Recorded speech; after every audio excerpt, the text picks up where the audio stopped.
Hi everyone, it's Andre here from Nari Warren Boot Camps. Today I just want to talk to you real quickly about a little thing called cacao.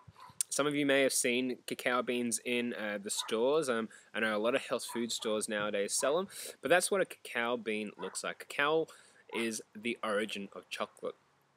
Before you get that nice, perfectly shaped bar that you see in the supermarket, it starts off as a bean. From the bean, they are peeled, and then you get a whole variety of different products from there. This is one example. Let me just take some of this out. But I've just covered my finger with it, but that's cacao powder. From there, if anyone has ever followed any of my chocolate recipes online or through some of my healthy eating lifestyle programs, there will be the use of cacao somewhere in there, because it's nice to have a little bit of chocolate every now and again as a treat. But cacao also has the other name by some people in the healthy eating lifestyle circle, and it's called Cacao. Basically, because cacao is, it's no secret that chocolate is pretty addictive. Now, the reason, or one of the reasons why chocolate is so addictive, it's thought to be because of a chemical that's present in cacao called theobromine. I need to pick that up. Theobromine has a number of different effects on the body, but one of the main things it's thought to be responsible for is the addiction to chocolate. It also has the ability to drop your blood pressure while also dilating your blood vessels.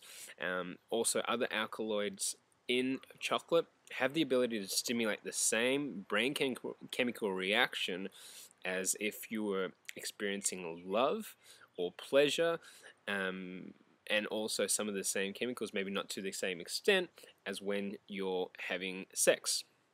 So, a number of different reasons why cacao can be so addictive. Theobromine, which is one of the main chemicals, theo meaning God and broma meaning food, so the food of God, can actually be poisonous to dogs, which is why I need to pick that bean up off the floor there. Mainly because dogs don't, or some animals don't metabolize the theobromine as quickly as humans do, and to the same extent, if you eat enough of these cacao beans, you can also succumb to theobromine poisoning.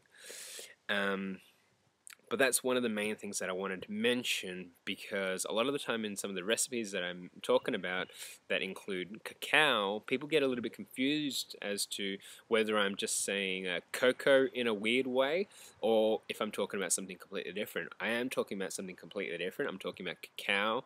Cocoa is more of like a hot chocolate drink.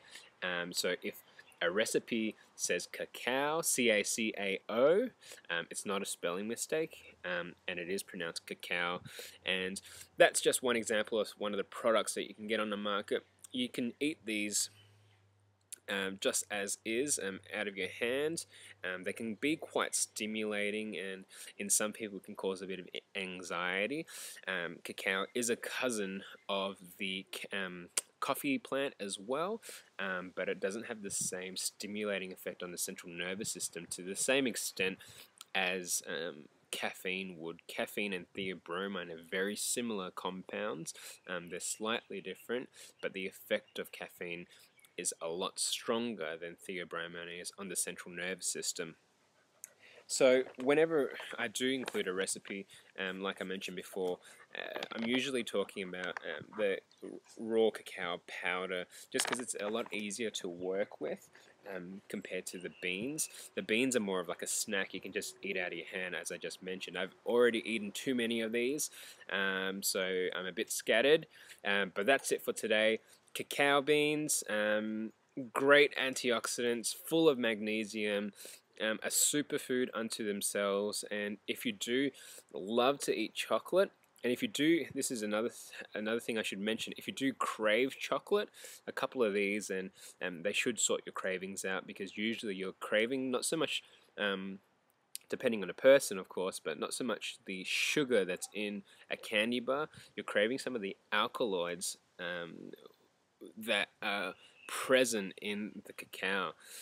That's looking at it from a chemical brain chemistry point of view, but there's also some emotional links to chocolate, which are a little bit more subtle, and we'll go a lot deeper and beyond the scope of this video at this very moment. But for now, that's it. That's cacao. If you do have any other questions, don't hesitate to ask me. Sorry, I'm a bit all over the place, but that's it.